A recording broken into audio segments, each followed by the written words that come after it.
इतनी गंदी गंदी बातें, इतनी गंदी गंदी, और वो हमने अपनी बेटी को दे दिया। मैं पूछना चाहता हूं, इस मोबाइल की बेटी को जरूरत क्या, वो दिखा दो मुझे तुम। इतनी सी भी जरूरत बता दो। जवान बेटी को किससे बात करने दिया? कौन सा ऐसा रिश्तेदार है? तुमने देखा नहीं है शादियों में बेटी हाजी जी की है, नमाजी की है, मुसलमान की है, और खाने पीने पहनने ओढ़ने का ढंग वो बंबई वाला फिल्मों जैसा। जो लड़की उदयपुर जाफरा से निकल के कभी बाहर नहीं गई, उसके पास बंबई का फैशन कहां से आया बोलो? उसके बालों की कटिंग कहां से आई बोलो? उसके मेकअप का तरीका कहां से आया बोलो? उसकी आस्तीन कैसे कटी बोलो? उसका दुपट्टा सर से कैसे उतरा बोलो? उसका ये चाक यहां तक क्यों खुला बोलो? उसके चलने का ढंग, खाने का ढंग, पहनने ओढ़ने का फिल्मों जैसा कहां से आया बोलो? ये मोबाइल की देन है, मोबाइल की। और ये जो मां है ना, मां, इसकी बड़ी पिटाई होगी कब्र में। बाप से ज्यादा इस मां की होगी। मैं बताऊं क्यों? ये बाप तो चला गया काम पे, और ये जो बेटी जीने के बराबर में खड़े होकर कभी कुर्ता इधर फेंक रही है, कभी इधर फेंक रही है, आधे घंटे जो गिजरा गिजरा के बात कर रही है, इस मां को पता नहीं है किससे बात कर रही है। ये पागल है क्या मां? बेवकूफ है ये मां? वैसे पूरे घर को अकेली रपटा रही है। हंसने की बात नहीं है ये। आधा घंटा बेटी छत पे टहल रही है, मोबाइल पे बात कर रही है, इस मां को पता नहीं है क्या? और पता नहीं है तो पागल है क्या? और पागल है तो फिर मां क्यों बनी है तू? बस बच्चे पैदा कर दिए धड़ापड़, मां बाप इसी का नाम है क्या? ऐसे तो कुत्तियां भी पैदा कर देती हैं, जानवर भी पैदा कर देते, फिर इंसानों में फर्क क्या रह गया? नबी ने फरमाया सबसे पहला मदरसा मां की गोद है, मां की गोद। जब मोहल्ले में फैलने लगी ना बदनामी, जब मोहल्ले में उड़ने लगी, अब आ रही है मगरमच्छ के आंसू लेके। अम्मा कह रही है पता नहीं, मेरी बेटी तो बड़ी अच्छी थी, बड़ी शरीफ थी, किसी ने दिमाग फिरवा दिया, दिमाग पता नहीं कोई जादू का असर हो गया, कोई हवाई असर, कोई दिमाग नहीं। इस अम्मा की कमर पे 3 लठ मार दो, तोड़ दो कमर इस अम्मा की। ये मां है, मां। अब कोई दिमाग फिरवाएगा, अब कोई जादू करवाएगा। जब प्याला भर गया, बदनामी शुरू होने लगी, अब तू रो रही है। अब ढूंढे जा रहे हैं मियां, कोई मियां ऐसा लाओ जो तावीज कर दे, मेरी बेटी का दिमाग फेर दे। और बाद मियां भी तबड़ा गुंडा है, वो भी इसी चक्कर में घूम रहा, कोई मरीज ऐसा मिल जाए जो मेरे दिन फेर दे। मैं असली मियां की बात नहीं कर रहा हूं, क्योंकि मैं तो पैदा ही मियां होगा घर में वो हूं। मैं नकली मियाओं की बात कर रहा हूं। यार बिल्कुल बिगाड़ कर रख दिया। ये माँ बाप की जिम्मेदारी है, माँ की जिम्मेदारी है। बोलो मोबाइल क्यों दिया तुमने अपनी बेटी को? अब कुरान की आयत सुन लो मेरी बहनों भाइयों, कुरान की आयत सुनो।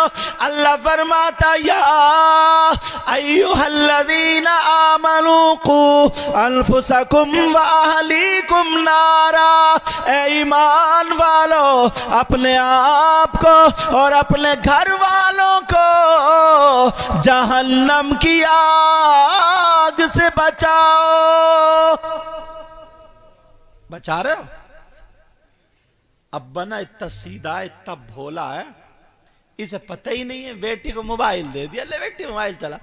है इसी बात में सीधा, वैसे सीधा नहीं है।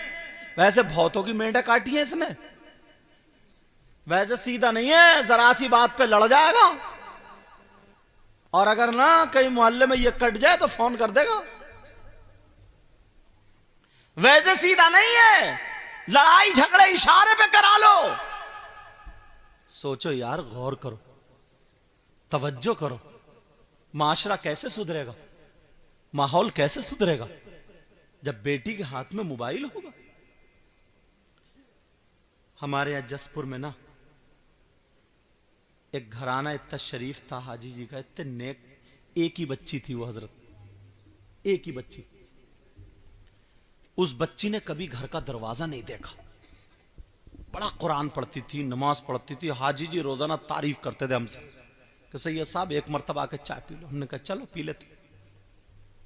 कुछ दिनों के बाद हाजी जी रोते हुए मिल गए, मुझे ढूंढ रहे थे, नमाज जोहर में मिले। मैंने कहा क्या बात है हाजी जी? बोले हुजूर बर्बाद हो गए हूं। बोले क्यों? मैंने कहा क्या बात है, बात बताओ। बोले सुबह 5 बजे से बेटी गायब है, 5 बजे से सुबह बेटी गायब है, और जब से घर से गई है ना तभी से खुशबू आ रही है, खुशबू। मैंने कहा क्यों? उन्हें औरतों ने चढ़ा दिया था कि तुम्हारी बेटी को जिन्नात उठा के ले गए, और वो भी जिन्नात भी अच्छे वाले ले गए, अच्छे वाले, इसलिए घर में खुशबू आ रही। सैयद साहब से जाके एक तावीज लियो ताकि बेटी छोड़ जाए। मैंने कहा हाजी जी पागल हुए हो क्या? अगर जिन्नात मेरा इतना कहना मानते होते तो मैं कार से क्यों आता? काय को तेल फूंकता? पहले तो ये सोच गई हो। लेकिन सुनो, अब वो मैंने कहा हाजी जी अगर जिन्नात मेरा इतना कहना मानते होते तो मैं कार से काय को आता भाई? कहता चलो उदयपुर जाफरा आ जाता। मैंने कहा हाजी जी और दूसरी बात ये है, अगर वो अच्छे जिन्नात, तुम करो अच्छे जिन्नात अच्छे होते तो इतना घिनौना काम ही क्यों करा उन्होंने? बोले हाँ बात तो सही है। मैंने कहा ये बताओ तुम्हारी बेटी मज़ारों पे जाती थी? बोले नहीं। मैंने कहा मार्केट में जाती थी? बोले नहीं। बोले हजरत वो तो कभी घर से बाहर नहीं गई। मैंने कहा यार इतनी शरीफ बच्ची। तो मैंने कहा हाजी एक बताओ तुम्हारी बेटी मोबाइल चलाती थी? बोले हाँ हजरत मोबाइल तो था। मैंने कहा चलो ठीक है, जोहर की नमाज पढ़ूंगा, दुआ करूंगा, 1 हफ्ते में तुम्हारी बेटी का पता चल जाएगा। 1 हफ्ता नहीं गुजरा, मैं बुलंदशहर से तकरीर करके आया, 5 या 4 दिन या जो भी गुजरे। मैंने कहा क्या हुआ आई साहब, पता चला? बोले हजरत नाक कट गई है बस। मैंने कहा तुम्हारी तो जुड़ी हुई है, टांके भी नहीं दिख रहा है। बोले नहीं हजरत ये वाली नहीं। मैंने इधर आधर देखा, मैंने कहा और कहीं भी तुम्हारी नाक लगी है क्या? बोले नहीं हजरत इज्जत की नाक कट गई है। मैंने कहा कैसे, बात बताओ। एक तरफ ले गए, भाइयों बहनों सुनो, ये बात नसीहत के लिए ले लेना। उन्होंने कहा हजरत मेरी बेटी ने नैनीताल हाई कोर्ट में जाकर के कोर्ट मैरिज कर लिया एक भंगी लड़के के साथ। अब मुझे बताओ, जो लड़की कभी घर से निकल के नहीं गई, जिस लड़की ने कभी घर का दरवाजा नहीं देखा, उसने नैनीताल का हाई कोर्ट कैसे देख लिया? और बड़ी बात यह है वो गैर मुस्लिम लड़के से कैसे टच हो गई। जो लड़की कभी सर से दुपट्टा ना उतारे मगर उससे टच हो गई, माँ की इज्जत नीलाम, बाप की इज्जत नीलाम, और उसके साथ भाग गई। अब मुझे बताओ ये किसका कमाल है? ये मोबाइल का कमाल है, मोबाइल का कमाल है। मैं तुम्हारी बेटियों को कोई भी इल्जाम नहीं लगा रहा हूं, अल्लाह के वास्ते अगर सुधारना है तो मेरी इन बातों पे अमल करना होगा। अपनी बेटियों से तुम्हें मोबाइल लेना होगा, अगर देना होगा तो इन्हें दीनी किताब दो, इस्लामी किताब दो, कुरान दो, हदीस दो, सैयदा फातिमा की जिंदगी पढ़वाओ, हजरत मैमूना की जिंदगी पढ़वाओ, हजरत खदीजा की जिंदगी पढ़वाओ। जब हमारी बेटी फातिमा की जिंदगी पढ़ेगी तो होगी हमारी बेटी, खाएगी हमारी बेटी, ढंग फातिमा का होगा, पिएगी हमारी बेटी, ढंग फातिमा का होगा, सोएगी हमारी बेटी, ढंग फातिमा का होगा, उठेगी बैठेगी चलेगी फिरेगी पहनेगी ओढ़ेगी हमारी बेटी, ढंग फातिमा का होगा। अगर ऐसी बेटी बाप के घर में हो तो बाप के लिए रहमत बनेगी, शौहर के घर में हो उसके लिए नेमत बनेगी, और जब माँ बने तो उसके कदमों के नीचे जन्नत बनेगी। समझ में आ रही बात? तो मोबाइल जहर है, जहर, सही बता रहा हूं मैं, जहर है। और कुछ लफंगे लड़के भी ऐसे ही हैं, न काम का न धाम का, न 10 रुपए कमाता, 10,000 का मोबाइल टांगे फिर रहा है। स्कूल नहीं पढ़ता, मदरसा नहीं पढ़ता, कोई काम नहीं करता, घूरे पे बैठ के मोबाइल देख रहा। जरा सोचने की समझने की बात है यार। इनसे पूछो, ये जो रात के 11-11, 12 बजे तक चैटिंग कर रहे हैं, तुम्हारे घर में तुम्हारी माँ नहीं है क्या? तुम्हारी बहन नहीं है क्या? तुम्हारी भांजी भतीजी नहीं है क्या? बस तुम्हारे माँ बहन की इज्जत होती है। जिससे तुम चैटिंग कर रहे हो वो भी तो किसी की माँ बहन है, वो भी तो किसी की बहन बेटी है, उसकी कोई इज्जत नहीं है। इस्लाम ये कहता है अगर गैर मुस्लिम की भी बेटी है ना तो नजरें नीचे करके जाओ। इस्लाम ये बताता है। मगर लफंगे लड़के हैं, डीजे अगर बजा दिए तो बस घोड़ों की तरह कूले मटका रहा, अब नाच रहा, कूद रहा, और अब तो गाने भी कमर क्या मटका रहा, गाने भी कमरिया मटकाए, ये गाने चल रहे हैं। सबसे ज्यादा समझ में नहीं आ रहा, समझे? तवज्जो है ना मेरी यार? अच्छाई के रास्ते लाना पड़ेंगे ना। तुम सोच रहे हो कि अच्छाइयों के रास्ते बंद? पहले के लोग ये थोड़ी कि 5 वक्त की नमाज, सिर्फ 5 वक्त की नमाज फर्ज है, उसके बाद इतने रास्ते हैं अच्छाइयों के, सही बता रहा हूं, ढेर लग जाएंगे नेकियों के।